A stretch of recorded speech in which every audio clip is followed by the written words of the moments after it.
We have some very strange developments. I thought we would go from fake conspiracies to real ones. Seth Rich's laptop to be turned over by FBI, judge rules. This is November 29th, 2023. And it won't be erased.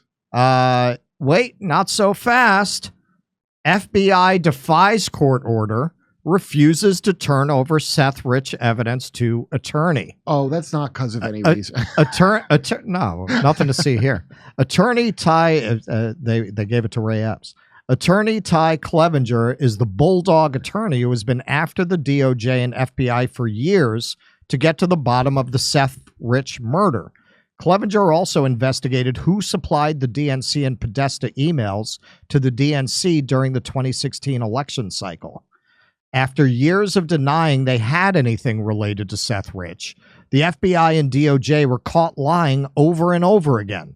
In September 2023, a judge finally demanded the FBI and DOJ provide all they had regarding Seth Rich to attorney Clevenger. The FBI responded requesting another 66 years before releasing the information. They wanted it moved out like the JFK assassination reports. Then in late November, a federal judge ruled the FBI must hand over evidence regarding former DNC employee Seth Rich's murder to Ty Clevenger. Judge Amos L. Mazant ruled the FBI must hand over Rich's personal laptop, work laptop, a DVD, and thumb drive within 14 days.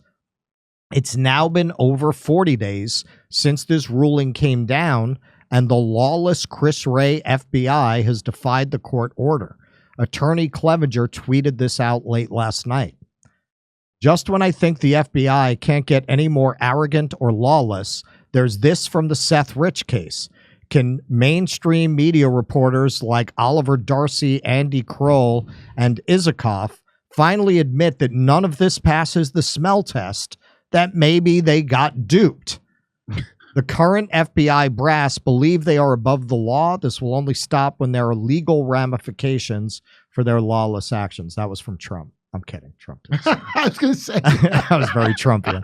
My question is simple. This is from Amuse on Twitter, or X, formerly known as Twitter. Why is the FBI so committed to keeping the American people from seeing the laptop of a 27-year-old political staffer who held no security clearances?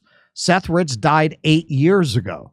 Why is the FBI defying the court's order? Ooh, I know. That's an excellent question. Because Why? it's vital to. It's like a load bearing to several narratives. Not seeing that. It's a load. It's a load bearing wall. Yeah, it's absolutely a load bearing wall because there's so many things that are held up.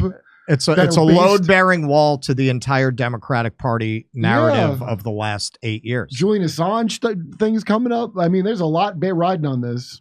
Well, you know, speaking of Julian Assange, I mean, there are certain clips that you can't like unsee and you can't unremember. And one of them was in 2016. I remember talking about this a lot, where Julian Assange very strongly implied that Seth Rich was his source, right? I'm not saying he was his source. I'm saying based on an interview with Julian Assange, he said something to the effect of, we as a point of policy never reveal our sources. Obviously, for very obvious reasons, it's important that WikiLeaks take a hard line there.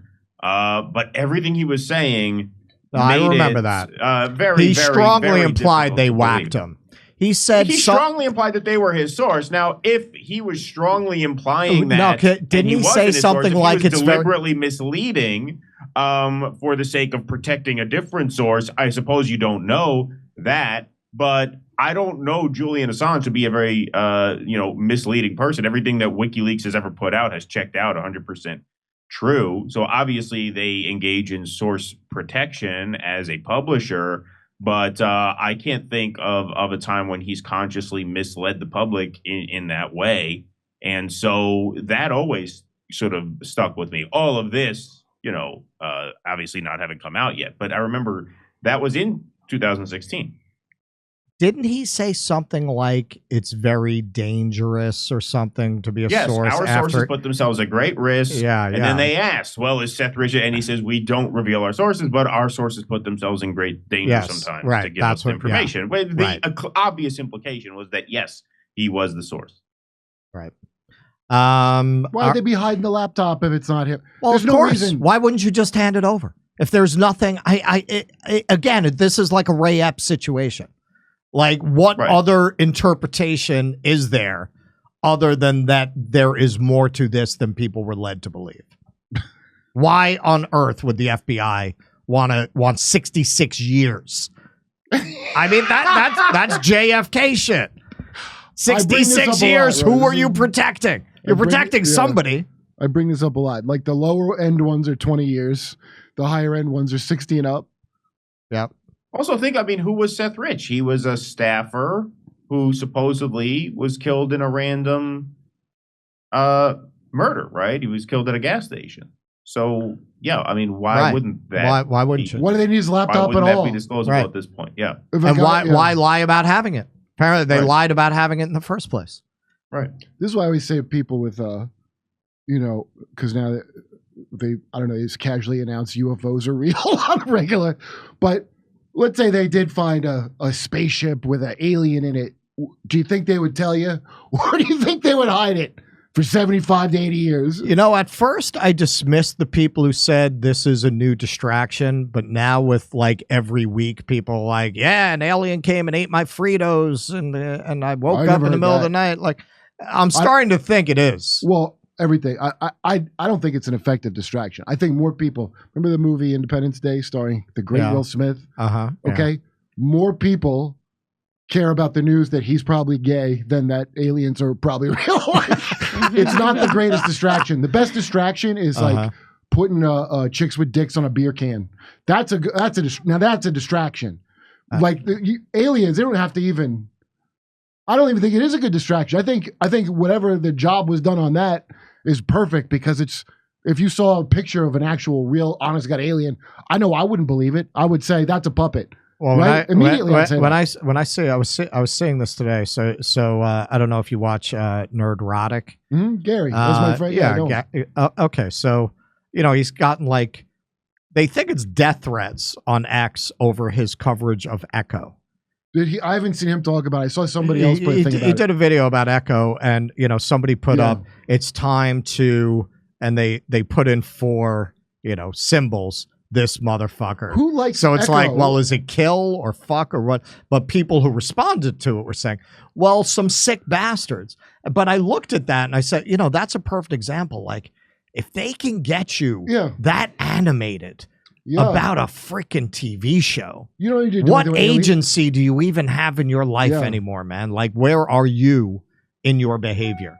What level of self-awareness do you have when you're going that batshit about a virtue signaling Marvel series? Just the drugs are drugs, and it all works the same way. They're doing drugs with Elon. Come see us do a live stand-up show. We'll be in Venice, California, Palmdale, California, Omaha, Des Moines, Milwaukee, Lansing, Bend, Oregon, Portland, Oregon, Seattle, Washington, Boston, Massachusetts, and we're going to Europe. Do you live in Europe? We're going to be there. Go to jimmydore.com for a link for all those tickets.